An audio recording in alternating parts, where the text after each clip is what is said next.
Mesdames et messieurs de la presse, bonsoir. Merci de votre patience.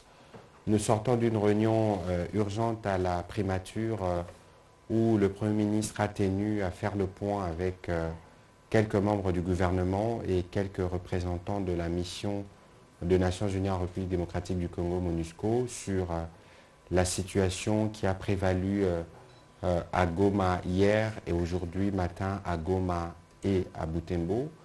Et donc, faisant suite aux différentes communications que nous avons lancées dans la matinée, nous sommes venus ce soir faire le bilan général plus ou moins de ce qui s'est passé et informer sûrement sur quelques dispositions qui ont été prises parce qu'en aucun cas la violence n'est acceptable, mais on ne saurait commencer cette communication sans regretter les compatriotes et certains casques bleus qui ont perdu la vie aujourd'hui. Donc au total, on déplore depuis hier à peu près 15 morts, dont 12 civils et 3 casques bleus qui sont morts à Butembo. À Butembo, on a compté 7 civils, je pense, et les autres ont trouvé la mort à Goma. 61 blessés qui sont repartis dans plusieurs hôpitaux de la province du Nord Kivu, principalement à Goma, où les services du gouvernement provincial s'attellent à s'assurer que les compatriotes blessés trouvent le soin approprié que requiert leur état de santé. Évidemment, nous reviendrons dans le détail suivant que les éléments vont évoluer. Et donc ce soir, au-delà du fait que nous allons faire le point de la situation, nous allons beaucoup insister sur la nécessité d'observer le calme, parce que c'est ce que nous avions dit depuis hier. Rien ne peut justifier une quelconque forme de violence, ni sur les populations manifestantes, encore moins sur les installations de la MONUSCO. Cela doit être bien clair. Il y a des voies qui sont connues, qui peuvent être utilisées pour passer des messages de frustration, mais la voie de la violence, c'est une voie qu'il faut bannir. Et tous ceux qui, d'une manière ou d'une autre, qui sont auteurs de ces discours, subiront la rigueur de la loi. Nous avons beaucoup insisté dessus.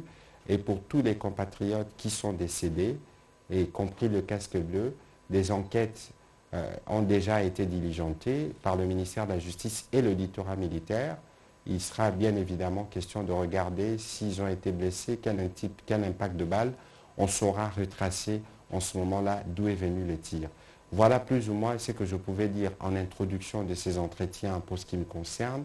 Pour ce qui concerne le gouvernement de la République démocratique du Congo, nous pourrons évidemment revenir sur l'un ou l'autre point. Je voudrais introduire M. Kassim Diane, qui est représentant spécial adjoint du secrétaire général des Nations Unies en République démocratique du Congo. Il assure l'intérim de Mme Bintou, qui se trouve en mission présentement en Europe. Et pour rappel, Kassim est basé à Goma et qu'il est à Kinshasa pour ses jours d'intérim. Et donc c'est la personne qui connaît bien la situation sur le terrain, qui pourra faire le point du point de vue de la MONUSCO et de leur lecture des événements qui se sont déroulés. Et avec lui, nous pourrons donner des éléments d'éclairage, parce qu'il faudrait peut-être que je rappelle que c'est depuis septembre de l'année dernière que nous nous sommes accordés sur un plan de retrait progressif de la MONUSCO. Il y a quelques jours, la MONUSCO a clôturé ses opérations à Kalemi. Nous nous tenons sur notre plan pour nous assurer que conformément à l'accord qui nous lie et à la volonté du gouvernement de la République démocratique du Congo, que si mariage doit se terminer, il doit se terminer dans des conditions civilisées et que cela ne devrait pas se faire à prix de sang comme nous l'avons vu ces 2 derniers jours. Kassim Diane, merci de venir devant cet exercice de redevabilité, parce que pour nous, au niveau du gouvernement, du Premier ministre Sama Lukonde, nous en avons fait notre marque déposée. Le week-end dernier, nous avons été ici avec le vice-premier ministre, ministre des Affaires étrangères, Lutundula, qui nous a fait mention de la note verbale que vous lui avez adressée, où vous exprimiez certaines préoccupations, et il avait eu l'occasion de répondre que pour le gouvernement, il est hors de question que la violence soit à table et que le gouvernement prendra toutes les mesures pour assurer la sécurité du personnel de la MONUSCO et de ses installations. C'est ce que nos forces armées et la police nationale l'ont fait aujourd'hui. Donc je vous donne la parole pour vos mots introductifs avant de passer la parole aux journalistes qui pourront poser des questions pour des besoins d'éclairage. Vous avez la parole, M. Cassini. Merci, Monsieur le ministre. Cher Patrick, bonsoir, mesdames et messieurs de la presse. Je voudrais d'abord remercier du fond du cœur le ministre de la Communication et l'ensemble de ses collaborateurs du département ministériel de la Communication pour cette invitation. C'est une émission que personnellement je suis pratiquement quotidiennement et j'aimerais vous féliciter avec l'ensemble de vos équipes sur la qualité du travail que vous faites, d'information, comme vous avez dit, de redevabilité et de sensibilisation. Le deuxième mot que je voudrais, à l'entame de mon propos, c'est un mot de sympathie à l'endroit des victimes qui sont tombées donc lors de ces manifestations, que ce soit les victimes congolaises, comme vous l'avez dit, Monsieur le ministre, mais aussi nos vaillants casques bleus qui sont morts donc dans ces affrontements.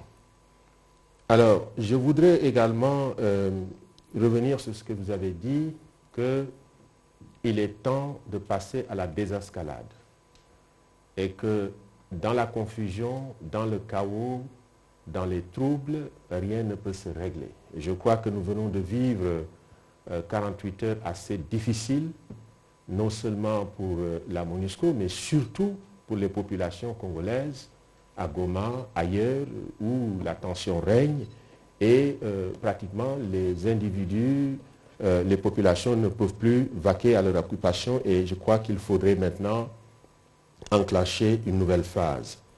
Et je profiterai de l'occasion aussi pour solennellement remercier les autorités congolaises, le chef de l'État, le Premier ministre, l'ensemble du gouvernement. Et comme l'a dit le ministre, nous venons d'une réunion avec le Premier ministre où nous nous sommes accordés qu'il faudrait à présent tourner la page et passer à une phase de consolidation, à une phase de coopération renforcée, à une phase de cohérence de nos actions communes sur le terrain.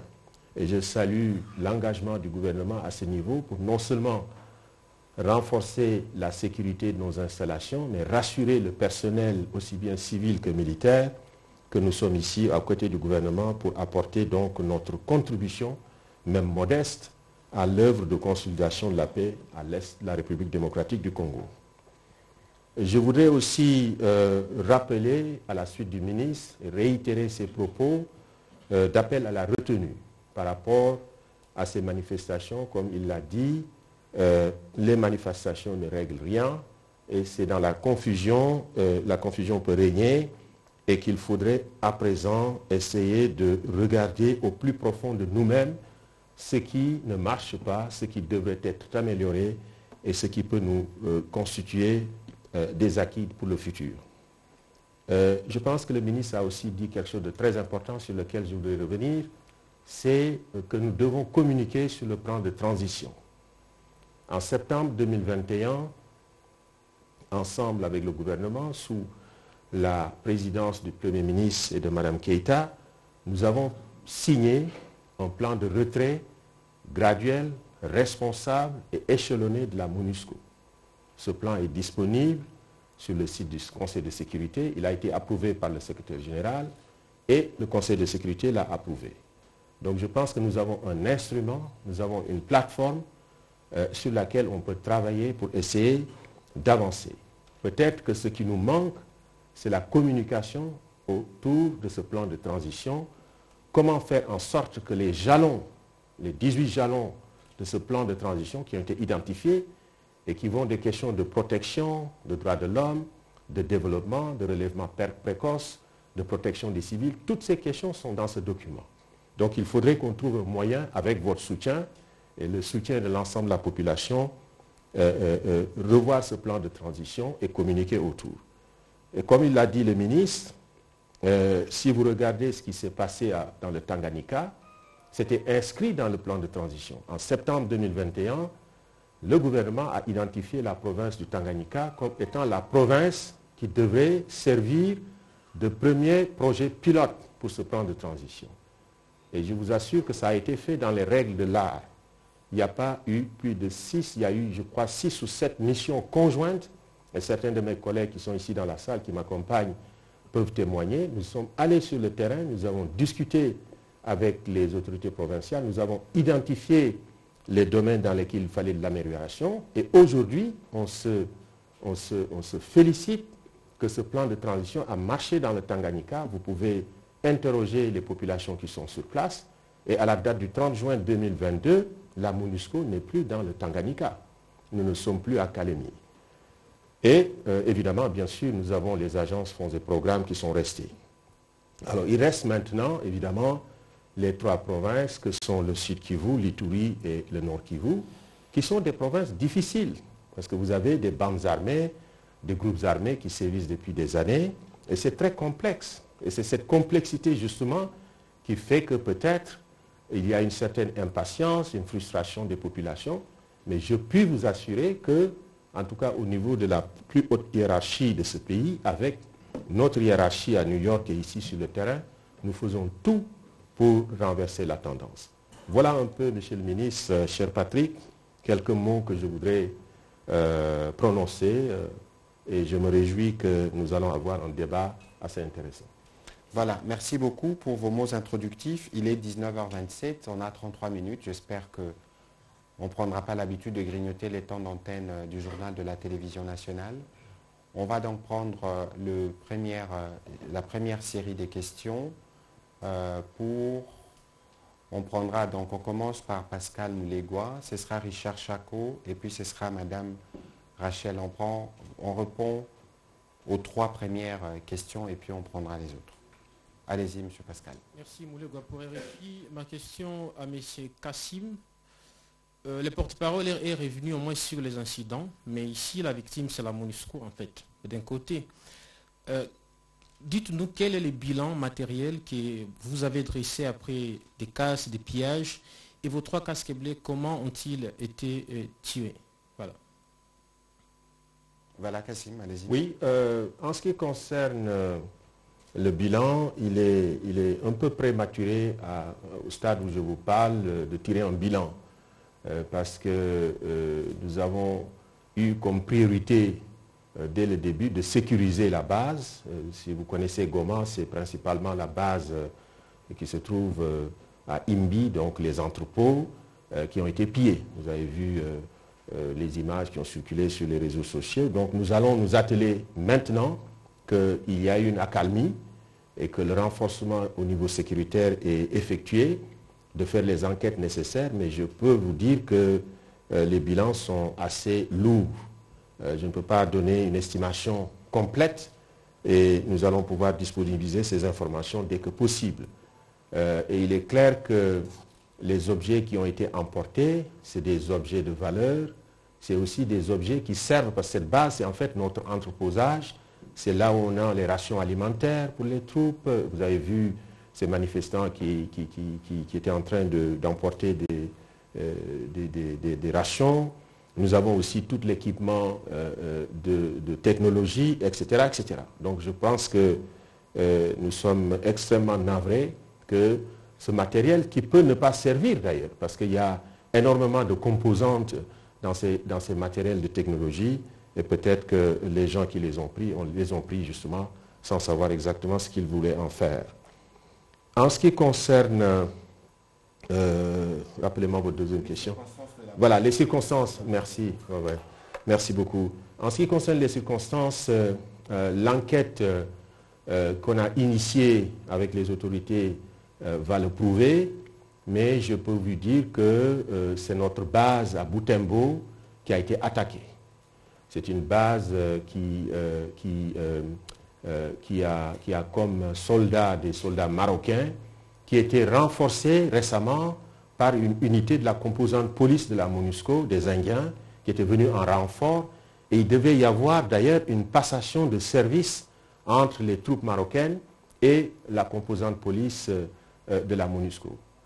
Donc les manifestants, moi j'appelle cela plutôt des criminels, parce qu'un manifestant n'est pas dans la brutalité, se sont rapprochés de la base et ont commencé à tirer.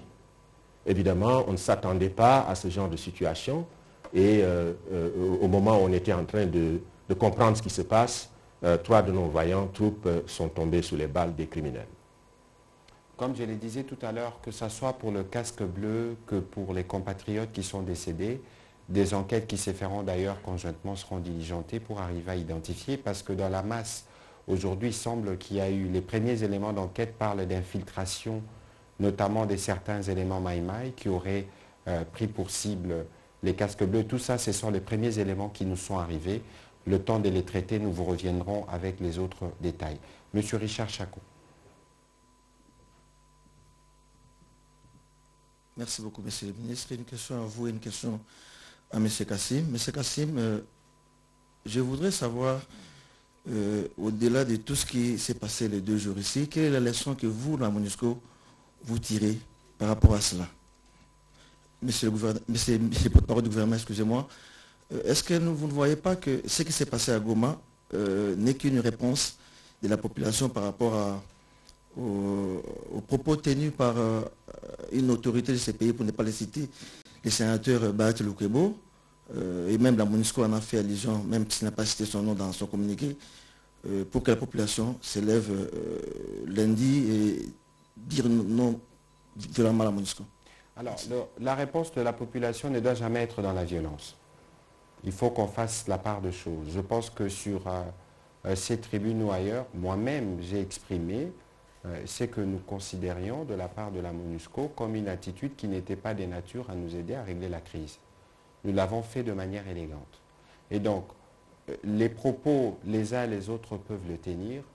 Appeler à manifester, nous sommes dans un pays qui se veut démocratique, les gens en ont la liberté, mais de là à aller prendre pour cible les installations de la MONUSCO, les personnels de la MONUSCO, je ne pense pas que cela soit la réponse idéale.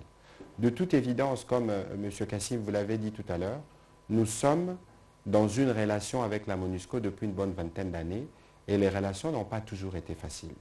Il faut peut-être que je rappelle que la MONUSCO est venue ici du fait de la volonté du gouvernement congolais de l'époque pour travailler avec nous et nous aider à régler le problème de sécurité à l'Est. Et donc l'exacerbation de la question de la situation sécuritaire, notamment avec la résurgence du M23 appuyée par le Rwanda, est la goutte d'eau qui a fait déborder les vases, parce qu'il faut regarder la question dans un contexte où le président de la République, depuis qu'il est arrivé aux responsabilités, a fait le choix de faire la paix avec le pays de la sous-région. Donc on ne peut pas comprendre, dans un contexte où nous parlons de paix, il y a résurgence de la violence. On ne peut pas comprendre qu'il y ait des déclarations, sûrement que M. Kassim apportera des précisions tout à l'heure, des déclarations qui peuvent prêter à confusion sur les capacités de la MONUSCO à nous appuyer dans l'effort qui est aussi le sien d'assurer la sécurité et la protection de populations. Mais pour qu'on le dise aux Nations Unies, on n'a pas besoin d'aller casser. Ici, il faut vraiment distancer toute parole publique que nous pourrons prendre avec les actes des violences qui ont été récupérés par d'autres dans le seul but de s'aimer la confusion et de compliquer une situation qui est déjà compliquée. Parce qu'au-delà de tout ce qui nous préoccupe, nous, aujourd'hui, c'est la situation de Bunagana, c'est la situation de nos populations qui sont déplacées. Et donc, vous voyez un peu, nous sommes dans un mouchoir de poche qui est assez dangereux et dans lequel il faut éviter, que ce soit de notre part ou de la part de qui que ce soit, de tenir des discours qui peuvent prêter à confusion et qui peuvent entraîner des conséquences déplorables. Et donc, considérant que ce qui s'est passé, c'est la leçon que nous devons tirer, au-delà des leçons que la MONUSCO tire, et dont Kassim parlera tout à l'heure, la leçon que nous devons tirer, c'est que nous devons tourner notre langue 7 fois avant de parler. Ça vaut pour tout le monde, y compris pour le professionnel des médias, parce qu'à l'ère des nouvelles technologies et de tous les réseaux sociaux, vous ne savez pas toujours ce qu'une parole peut produire. Et donc nous, par rapport à la MONUSCO, il existe des canaux de dialogue. D'ailleurs, il était déjà prévu, avant ces événements malheureux, d'avoir une grosse réunion avec tous les services, notamment l'armée, la police, les services autour du Premier ministre. On verra d'ailleurs comment l'étendre si le président de la République l'autorise évidemment à son niveau, pour discuter notamment des difficultés opérationnelles, de comment les opérations se sont déroulées sur le terrain ces derniers mois. Et donc, le gouvernement est déjà dans cette lancée. Prendre des actions de violence de cette manière, même nous, ne les tolérerons jamais, même si nous avons tous raison de regarder un peu du côté des Nations Unies. Non pas seulement qu'ils ont des casques bleus sur terrain, mais parce qu'ils disposent des moyens diplomatiques pour faire pression, y compris sur le Rwanda, pour régler définitivement la situation dans l'Est de la République démocratique du Congo. Voilà la réponse que je peux vous donner. Je passe la parole à M. Kassim. Oui. Alors, comme M. le ministre vient de le dire, les leçons seront tirées, mais en ce qui me concerne, dans le champ de l'action et les différentes manifestations que j'ai pu observer, les différents entretiens ça et là, je pense qu'il y a un déficit de communication qu'il faudra absolument combler le plus rapidement possible. Pas qu'on communique, mais il faudrait peut-être communiquer autrement. Et communiquer autrement, pour moi, voudra dire 4 éléments. Le premier, c'est la restitution. Parce que je me rappelle très bien qu'en mars 2021, quand je suis arrivé pour prendre fonction, on a eu ces manifestations à Béni. Et ce qui a marché dans la discussion par la suite, et j'ai pu rencontrer beaucoup d'organisations de la société civile, c'est qu'on a organisé beaucoup de séances de restitution par rapport à ce que nous faisions. Parce que l'une des doléances de ces communautés, c'était qu'ils n'en savaient pas assez sur ce qu'on faisait. Et ce qu'on faisait surtout pour appuyer les FARDC. Donc la restitution, parce que j'ai entendu plusieurs manifestants dire vous ne faites rien pour la FARDC, vous êtes ici pour vous mettre plein les poches, etc., etc. Donc cette restitution, elle est importante. Ensuite, dans ce genre de situation où on a les éléments, parce que depuis quelques jours ça a bouillonné, il nous faudrait adapter notre capacité d'anticipation par rapport aux événements. Comment anticiper? Nous l'avons fait. Je veux dire, ça a marché parce que l'anticipation a aussi fait que beaucoup de notre personnel n'était pas sur les lieux. On avait donné des instructions fermes que tous les personnels devraient travailler, par exemple, de la maison. Parce que ça, c'était déjà la priorité pour sécuriser le personnel, aussi bien national qu'international. Je pense que le troisième élément, c'est la rapidité de l'action. Et hier, je pense, et je le dis ici, que aussi bien de notre côté que du côté des autorités, on aurait pu anticiper sur certaines actions. Par exemple, je ne suis pas spécialiste des questions de sécurité, mais on nous a dit, par exemple, qu'il fallait bloquer des artères ou des voies d'accès à ces entrepôts-là pour pouvoir canaliser la population. Ça, c'est aussi quelque chose sur laquelle on va réfléchir et on va mettre en place un comité qui réfléchira sur l'ensemble de ces choses-là. Et enfin, accentuer la sensibilisation. Tout à l'heure, le Premier ministre, dans la réunion que nous avions eue avec M. le ministre et quelques membres du cabinet, nous a expliqué, effectivement, proposé qu'il faudrait accentuer la sensibilisation à tous les niveaux. Au niveau des leaders d'opinion, au niveau des populations, au niveau des acteurs civils, etc., etc. Et tout ceci, je crois, pourra faire l'objet de l'ouverture d'une plateforme que j'appellerais une plateforme de cadre de concertation régulier entre nous et le gouvernement sous la houlette et sous la facilitation aussi bien du Premier ministre que de la représentante spéciale. Donc voilà un peu très rapidement ce que je vois comme cadre, comme axe de focalisation de nos actions dans les semaines qui viennent. Voilà, on va prendre Madame Kitsta.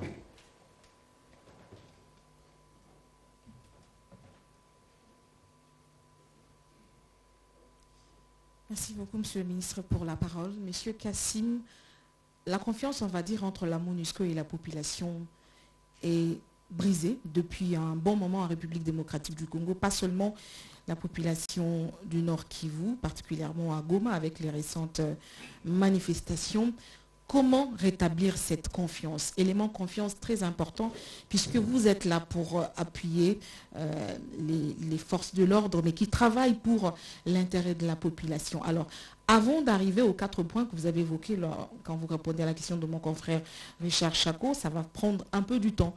Mais pour y arriver, le temps qu'on y arrive, j'allais dire, vous comptez délocaliser la MONUSCO de Goma? Est-ce qu'il n'y aura plus de casques bleus dans les rues de Goma en attendant? Est-ce que vous comptez ouvrir vos portes en attendant? Ou comment vous envisagez de le faire? Mais aussi l'autre question, est-ce que la MONUSCO se remet en question? Ou est-ce que ça n'a pas marché en République démocratique du Congo pour que la grande majorité de la population vous accuse de n'avoir pas suffisamment travaillé pour aider à ramener la paix et mettre hors d'état de nuire les groupes armés? L'autre question au porte-parole du gouvernement, c'est... pas terminé, madame. La dernière question, c'est à vous, monsieur le ministre. Question justement en rapport avec ces manifestations. Est-ce que vous ne craignez pas que les groupes armés prennent cela comme prétexte et que ça ouvre un couloir pour peut-être... c'est pour ça qu'il faut, je l'ai dit tout à l'heure, il ne faut pas compliquer ce qui est déjà compliqué. Et donc, lorsque nous disons non à la violence, c'est justement pour éviter que dans la foulée des manifestants qui sont mus justement par une volonté légitime, par un besoin précis, que cela puisse être récupéré par des fauteurs de troubles, parce que lorsqu'il y a un mouvement de masse, il y a toujours des choses qui se font. Au moment où je vous parle, il y a une réunion de sécurité qui se tient dans la province du Nord Kivu, qui va prendre des mesures. La ville est déjà sous couvre-feu depuis plusieurs mois, mais on va renforcer des mesures parce que nous avons entendu qu'il y a encore des tracts qui circuleraient ou d'autres qui pensent que demain il faut récidiver.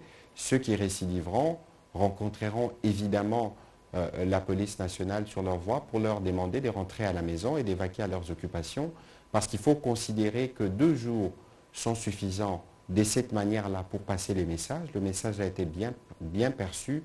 On ne peut plus continuer à paralyser la ville qui est déjà assez pris avec assez des soucis, notamment avec la question du M23. Kassim. Oui, merci beaucoup madame pour cette question. J'utiliserai plutôt la terminologie, vous avez parlé de briser, moi je dirais fortement endommagé. Fortement endommagé parce que je pense que le lien existe encore. Et j'aimerais rappeler ici peut-être pour nos téléspectateurs que la MONUSCO, beaucoup de gens, pour eux la MONUSCO c'est le côté militaire. Évidemment, sont les plus nombreux, c'est les casques bleus qu'on voit dans les patrouilles, etc. Mais la MONUSCO c'est aussi une très très grande composante civile. Je suis accompagné ici aujourd'hui dans la salle par le directeur du bureau conjoint des droits de l'homme, et il y a énormément de choses qui sont faites à ce niveau-là, en matière de justice transitionnelle, en matière de cohésion sociale. Nous avons par exemple une très grande section, vous savez, la section à la MONUSCO qui emploie le plus de personnel, composé exclusivement de Congolais, c'est les affaires civiles. Nous avons à peu près 100 ou plus de 100 officiers d'affaires civiles, des Congolais, qui sont dans les communautés et qui font un travail remarquable. Évidemment, ce n'est pas connu du grand public.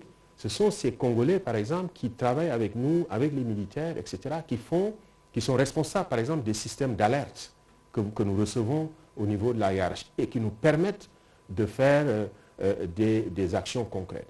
Il y a dans la MONUSCO également toute la composante DDR qui est en train en ce moment de travailler avec la coordination nationale mise en place par le chef de l'État pour le désarmement des combattants. À la MONUSCO, nous avons aussi la section protection de l'enfant avec tout le travail qui est fait avec UNICEF. Donc, vous voyez, je pense qu'on gagnerait beaucoup peut-être à faire ressortir ce côté civil, le travail de base qu'on est en train de faire avec les communautés. Et peut-être là, on est en partie responsable au niveau de la hiérarchie, moi-même et mes collègues. Donc nous allons réfléchir pour comment voir avoir une contrebalance avec la perception que les militaires sont là en train de tourner en rond, avec la perception, je dis bien, ce qui n'est pas vrai, et ce qu'on fait du côté des civils avec ces projets qu'on met en place. Si vous parcourez le terrain, vous allez dans des coins sur Bougna, sur Béni et autres. Nous finançons énormément de projets de cohésion sociale, des projets de réduction de la violence, mais peut-être qui ne sont pas assez publics au niveau de la MONUSCO. Alors, en ce qui concerne le deuxième point, ce qui n'a pas marché, nous nous remettons perpétuellement en question. Je pense que vous pouvez même, ceux qui le souhaitent peuvent se rapprocher de nos services. Il y a eu énormément d'évaluations et ces évaluations sont disponibles sur le site des Nations Unies. Peut-être que c'est souvent ce qui fait défaut dans ces grandes institutions, c'est aussi le suivi des recommandations et évaluations. Mais j'aimerais aussi inscrire la complexité de la MONUSCO en rapport avec ce qu'on appelle la doctrine des opérations de maintien de la paix. Les opérations de maintien de la paix telles que conçues dans les années 60 et les opérations de maintien de la paix aujourd'hui ont fortement évolué et peut-être que les attentes des populations sont un peu plus grandes que ces opérations peuvent fournir. Regardez aujourd'hui ce qui se passe au Mali, regardez ce qui se passe avec la mission des Nations Unies à MINUSCA, et j'aime le rappeler d'ailleurs, regardez ce qui se passe avec la mission des Nations Unies qui se trouve à la frontière entre Israël et le Liban, sur lequel j'ai travaillé pendant plusieurs années. Il y a toute une série de griefs souvent qui sont mis sur la mission et que la mission n'est pas capable et outillée de fournir. Donc je pense qu'il faudrait aussi un questionnement au niveau des instances de l'ONU et aussi avec les États membres, la RDC compris, pour réfléchir à redimensionner ce que j'appellerais ces opérations de maintien de la paix et les cadrer dans un cadre beaucoup plus important. Parce que on voit souvent les voitures blindées, les hélicoptères, etc., etc. Mais il y a toute une série de détails dans lesquels nous devons communiquer et je crois que cette réflexion pourra avoir lieu à un certain moment donné. Et là, j'en appelle aux universitaires et en tout cas à ceux qui sont outillés pour réfléchir dans ce genre de situation, de nous fournir peut-être des pistes de solutions. Nous sommes en tout cas preneurs. Pardon? Oui. Mais en attendant... À l'invitation du gouvernement, nous sommes ici, nous ne pouvons pas décider de partir. Encore une fois, c'est le gouvernement qui nous a accueillis, c'est le Conseil de sécurité qui nous a instruits. Donc, oui, nous sommes à Goma. Alors, évidemment, je dois rappeler ici que le dernier briefing de l'année dernière, le 30 décembre 2021, nous avions Madame Bintou ici parce que nous pensons qu'il y a évidemment la composante communication qui doit prendre les devants.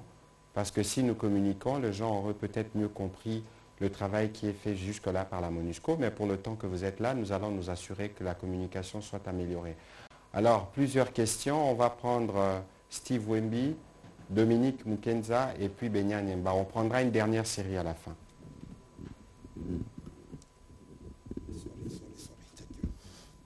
Ok, merci. Je suis Steve Wemby, correspondant de New York Times.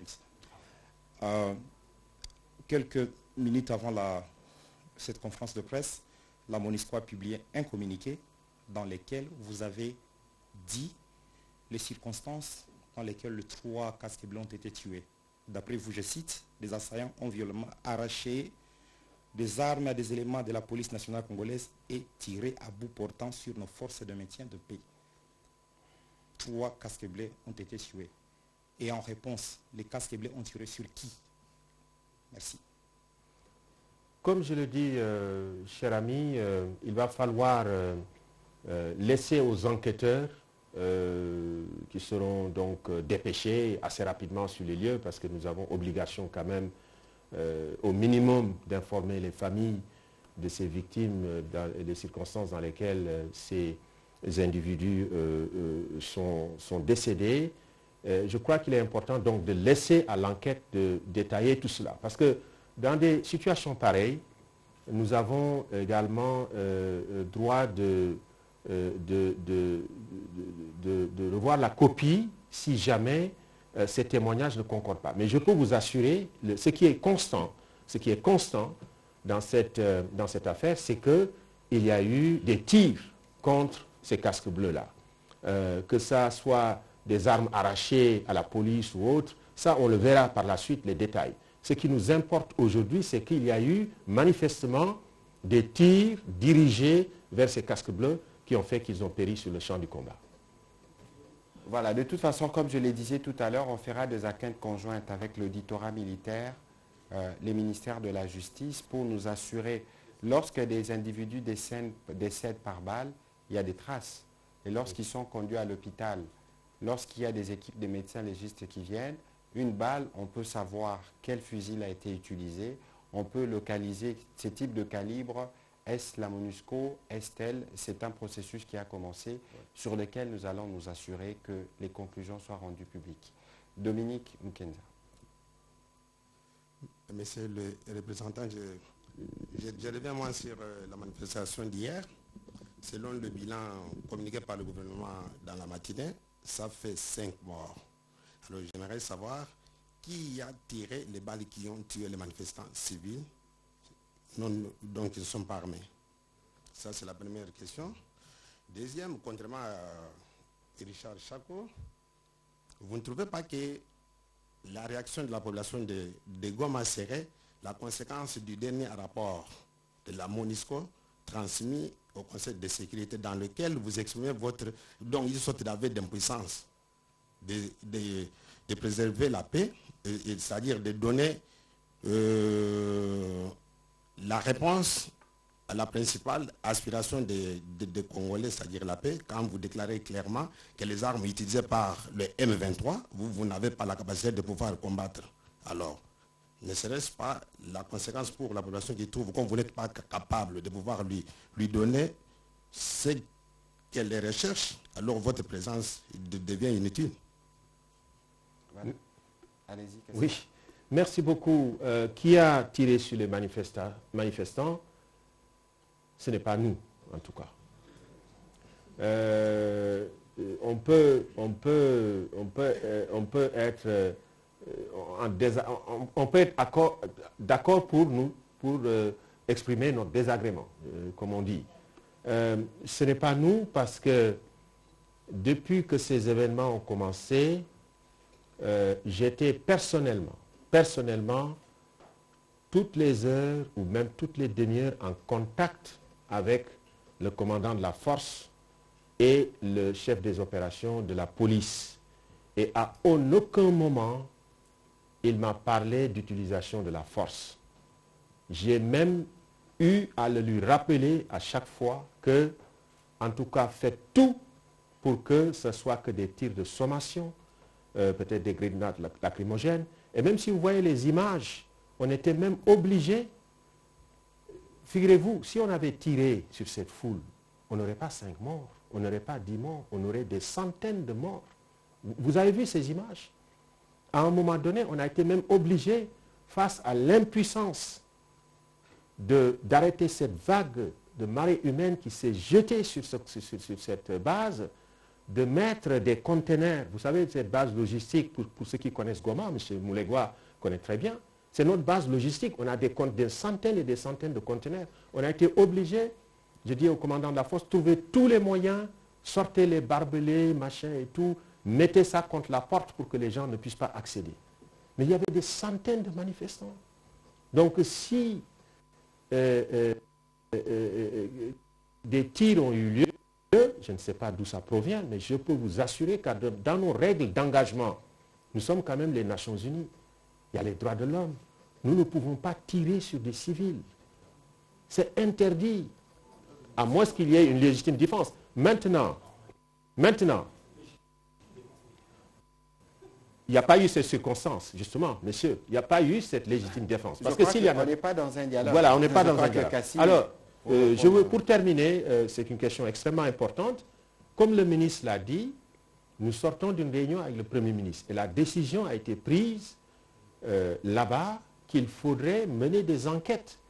Et au sortir de cette communication que nous avons, nous allons donner des instructions à notre police scientifique de travailler avec la police nationale congolaise pour immédiatement identifier ces corps dont on parle et de faire des enquêtes balistiques.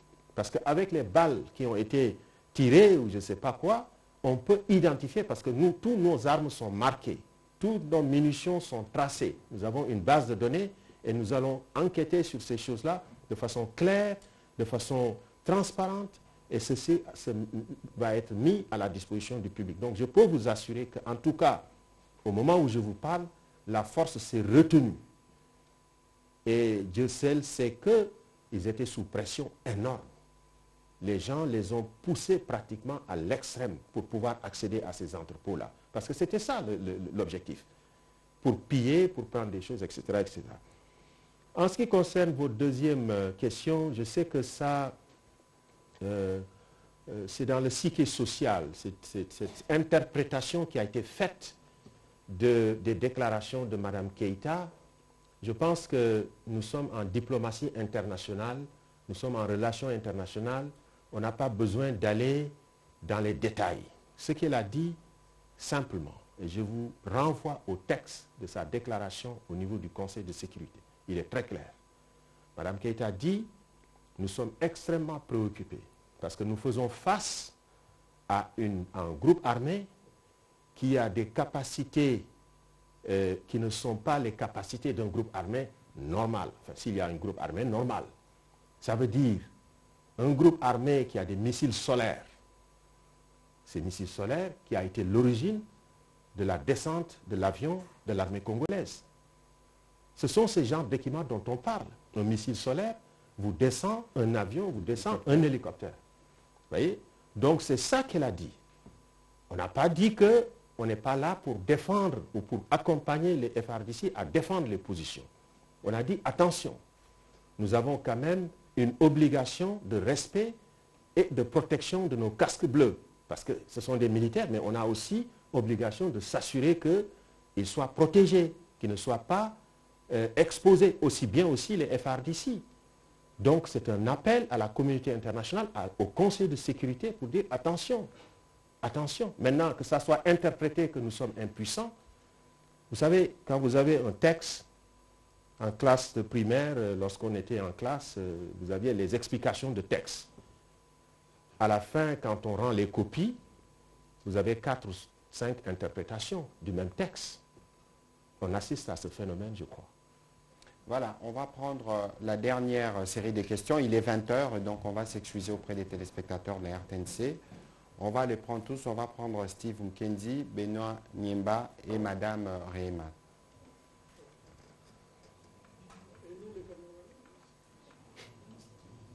Merci, Monsieur le ministre, pour la parole. Une question, s'il vous plaît.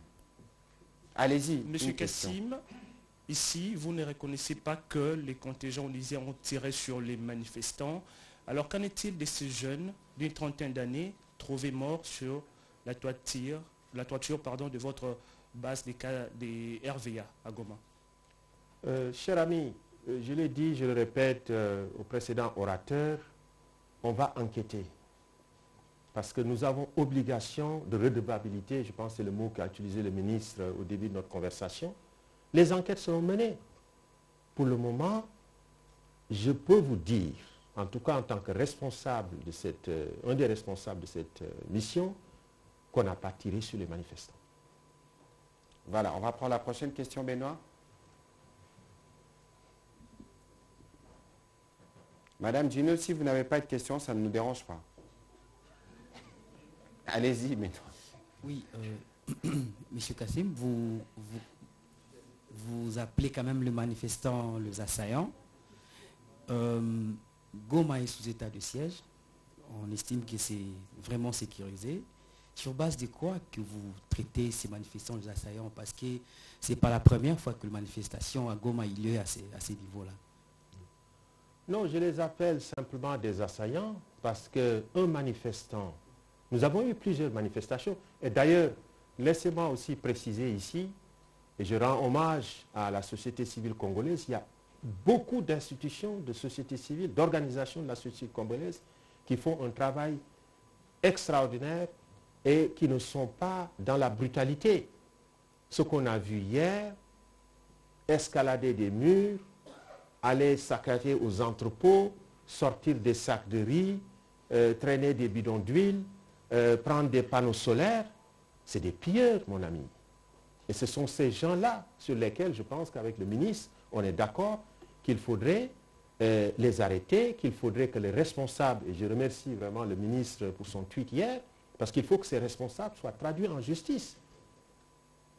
Ce sont des pilleurs et il y en a certains qui se sont attaqués même au domicile de nos collègues, même nationaux. J'ai eu des appels de détresse de part de collègues congolais qui me disent, écoutez, ils savent que nous sommes de la MONUSCO, donc ils viennent vers chez nous parce qu'ils pensent qu'ils vont trouver des choses ici. Ce sont ces gens-là que j'appelle des assaillants. Mais je ne parle pas, je ne globalise pas avec la société civile congolaise. Parmi eux, il y en a qui font un travail extraordinaire et dont il faut saluer le courage parce qu'il y en a beaucoup qui nous ont envoyé des messages de sympathie en disant nous nous dissocions complètement de ces gens-là parce qu'on peut protester. Comme je l'ai dit, nous sommes une organisation à l'origine basée sur les droits humains. Donc on peut protester et on a reçu, moi j'ai reçu plusieurs fois à Goma des associations qui sont venues me présenter leur mémorandum d'explication ou en tout cas leur mémorandum de requête et sur lesquels nous avons une discussion civile. Mais s'attaquer à nous, à nos personnels, à nos installations, croyez-moi, c'est quand même... je ne sais pas quelle qualification je peux utiliser, mais pour moi, c'est des bandits. Voilà. Dernière question, Madame Dinotabou. Merci beaucoup. Monsieur le représentant adjoint, la population a manifesté. Vous ne trouvez pas que c'est quand même un ras-le-bol qu'on continue à nous tuer et pourtant les Nations Unies sont à côté? Est-ce qu'il vous arrive parfois de vous reprocher que ce que vous étiez venu faire au Congo, aujourd'hui, on peut dire qu'il n'y a pas de résultat, et aussi vous dites que non, ce n'est pas vous, ce ne sont pas les éléments de la MONUSCO qui ont tiré sur les civils, et qui ont tiré alors, si vous dites que ce ne sont pas vos éléments? Je crois que, s'il vous plaît, parce que je vois que la même question revient avec récurrence. Nous vous avons dit tout à l'heure qu'il y a une enquête qui sera faite. Dois-je vous rappeler que c'est de notre responsabilité, nous, gouvernement de la République démocratique du Congo, d'assurer les installations de la MONUSCO? Ce matin, c'est l'armée qui s'est déployée aux côtés de la police pour assurer la sécurité. Alors, nous sommes dans un contexte où il y a des centaines de populations qui viennent. Évidemment, le mot d'ordre, que ce soit pour la police, pour l'armée ou pour la MONUSCO, c'est de s'assurer que cette population est contenue. Évidemment, il y a eu des tirs de sommation. Il y a, par exemple, il m'a été dit tout à l'heure qu'il y a un officier qui est décédé d'une balle perdue. Et donc, il peut y avoir des bousculades, des balles perdues. Il faut considérer ici que nous ne devons pas aller dans des conclusions maintenant et qu'il y a un travail d'enquête de justice qui s'est mis en place qui va établir les responsabilités. De toute évidence, nous savons d'où les balles peuvent venir. Nous savons d'où les balles peuvent venir et donc le moment venu, nous serons en mesure de communiquer là-dessus. Oui, madame, vous avez terminé votre question? Oui, voilà. Oui. Merci. Voilà, concernant le ras-le-bol, la frustration, tout ceci peut se comprendre parce que nous sommes les premiers, nous-mêmes. Je suis de ce continent, je suis africain. Et je suis le premier à m'émouvoir, à être extrêmement troublé à chaque fois que je reçois ces rapports. Et je comprends la frustration, on comprend la frustration. Et je crois que les autorités comprennent cela. Il nous faudrait seulement avoir à l'esprit qu'on a affaire à des criminels. Ce ne sont pas des armées conventionnelles que vous avez là, des groupes armés qui font une guerre asymétrique et qui est extrêmement difficile parce que les troupes que nous avons, les FARDC, sont formées à une école, sont formées à la guerre conventionnelle. Donc il faut s'adapter. Et en plus, c'est un terrain extrêmement difficile. Mais je voulais aussi dire que nous avons aussi un petit travail à faire pour des fois regarder aussi qu'il y a des moments où il y a des alertes qui sont données et des populations sont sauvées. À chaque fois que je sillonne le territoire de Djougou, Irumu, Mahagi et tout ça, nous rencontrons des populations qui nous disent vraiment merci parce que l'alerte que nous avons sonnée hier a marché ici, etc., dans les hauts plateaux. C'est vrai que ce qui est public, ce qui marche très fort aujourd'hui, vous connaissez très bien, c'est que le nombre de morts, le nombre de civils tués, etc., voilà, c'est comme ça que ça marche dans les médias, des fois, etc., etc. Bon, je ne pointe pas du doigt, mais il faudrait aussi balancer cela et nous avons besoin aussi des fois de votre soutien. Et je vous invite, pour les journalistes qui peuvent le faire, de vous déplacer souvent à l'Est, de venir nous voir et nous allons vous prendre... on va organiser un voyage. Mais je suis là, je vais vous accompagner. On va organiser un voyage. Voilà. Un voyage de un presse. voyage d'études, voilà, c'est ça. Je peux Sylvie, vous garantir. une question en lingala? S'il n'y a pas de question, on va parler en lingala pour... Allez-y rapidement alors. Elle sera pour moi parce que je présume que vous parlez Wolof, mais vous ne parlez pas lingala. Vous n'avez pas encore appris le lingala. Un peu de Swahili peut-être. Malembe, malembe. Malembe, malembe, voilà. Matondi pour na Libaku, Sylvie Bongo pour na émission équipe nationale. Molobeli à gouvernement, lelo lobi enquête et sengeli tozela mikolo boni poto eba. Nani abetaki monduki nani abomi nani. Et puis soki tokoki koloba est-ce que MONUSCO e moko te moto azali lelo kufuta bongo makambo ezokomela parce que tango molai congolais azali kobeta sete ke MONUSCO ayaki akobala basi, MONUSCO ayaki akoluka nde mabanga matalu. Est-ce que yango te suka nango ekomisi so na makambo oyo? Merci na motuno toni parce que eza pe important pour la biso to passer message na lingala pour bandeko bazolanda biso ba comprendre makambo eleki na goma lelo. Omoni mama Sylvie tokoki ko reprocher na biso MONUSCO makambo nyonso toliki. Mais kasi makambo yo na lopoto do ba violence na mbite na lingala so obenga ngonini mobulu. Mais bobulu eza ya noter. Ozomona po biso moko nde bozali aboyoki même durant cet exercice que biso na bango pe bokanisa te ke tozala na libala bosembo ya kimia. Ba rapport ya biso na bango ezaka pe ba rapport ezalaka na kokoso mingi parce que bango bazali bayaki pona ko soutenir biso pona ko combattre menace ya insécurité. Comme insécurité aussi la te, c'est normal que ba population na biso bazala na kanda. Awa biso tozo condamner population te ndenge ba telemi.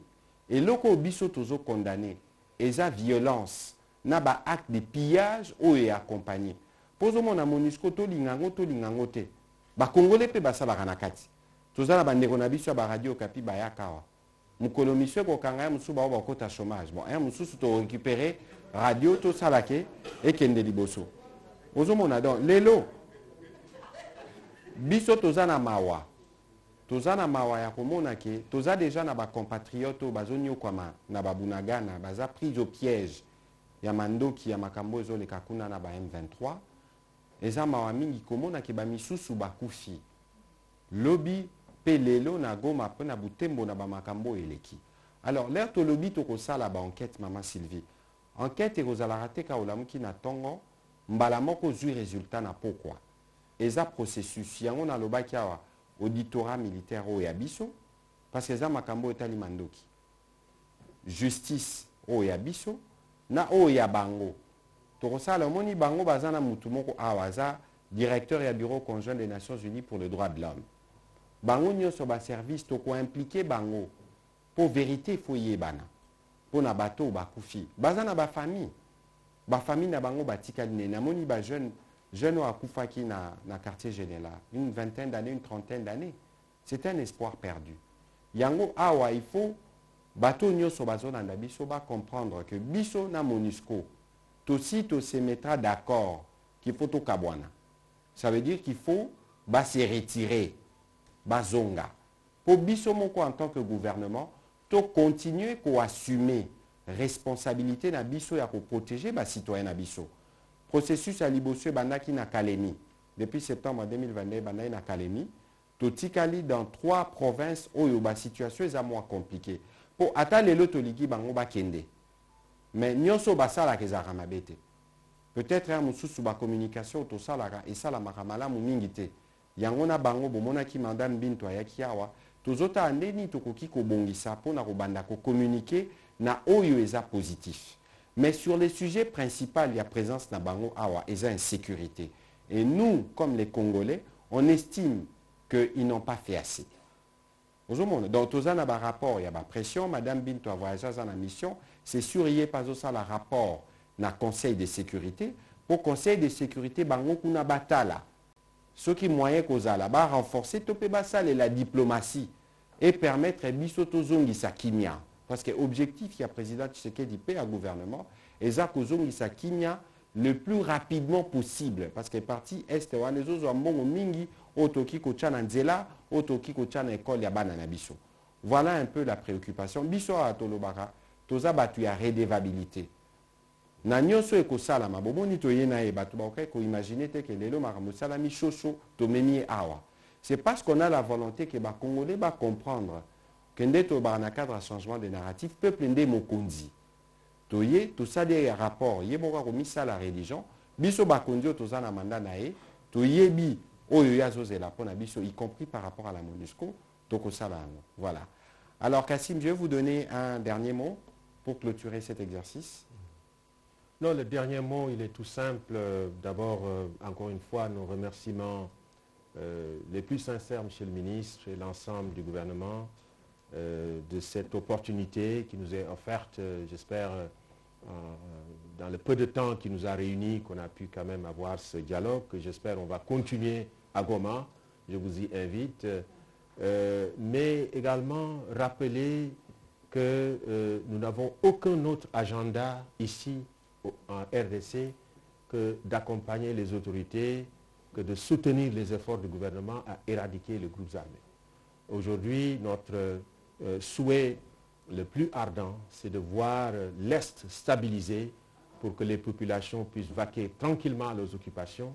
C'est une région extrêmement riche d'opportunités et je crois que nous sommes à vos côtés et nous nous inclinons vraiment avec humilité sur les manquements, les faiblesses que nous pourrions avoir.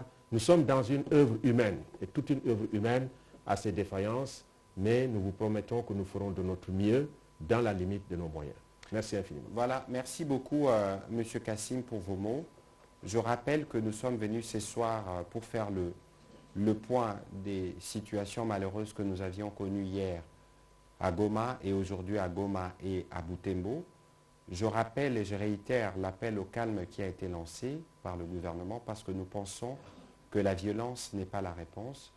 Nous avons tenu aussi à exprimer notre solidarité, notre compassion pour les victimes congolaises qui sont décédées malheureusement durant ces événements, mais aussi pour les éléments, les 3 casques bleus qui ont perdu la vie aujourd'hui.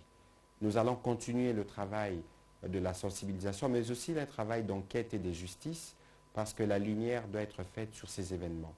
Je dois aussi rappeler qu'il y a eu beaucoup d'interpellations dans la vague de ces mouvements. Ceux qui seront désignés comme responsables ou coupables des actes de vandalisme devront aussi, à leur niveau, répondre de leurs actes. Je vous remercie, mesdames et messieurs de la presse, d'être toujours mobilisés. Nous aurons sûrement un autre exercice bientôt, mais il faut considérer que dans ce qui arrive, vous avez aussi votre part de responsabilité. Nous sommes déjà dans un plan de retrait avec la MONUSCO. Nous avons déjà exprimé nos frustrations et vous avez vu les conséquences que peuvent avoir les paroles publiques, de part et d'autre d'ailleurs, parce que c'est une affaire de parole qui a déclenché ce à quoi nous avons assisté ces derniers jours. Il est important que vous en teniez compte dans le travail que vous faites pour être sûr que nous tous, nous travaillons n'est pas compliqué, ce qui est déjà compliqué, et à travailler pour le retour rapide de la paix dans la partie Est de la République démocratique du Congo. Merci à vous et bonne soirée. Merci. Merci.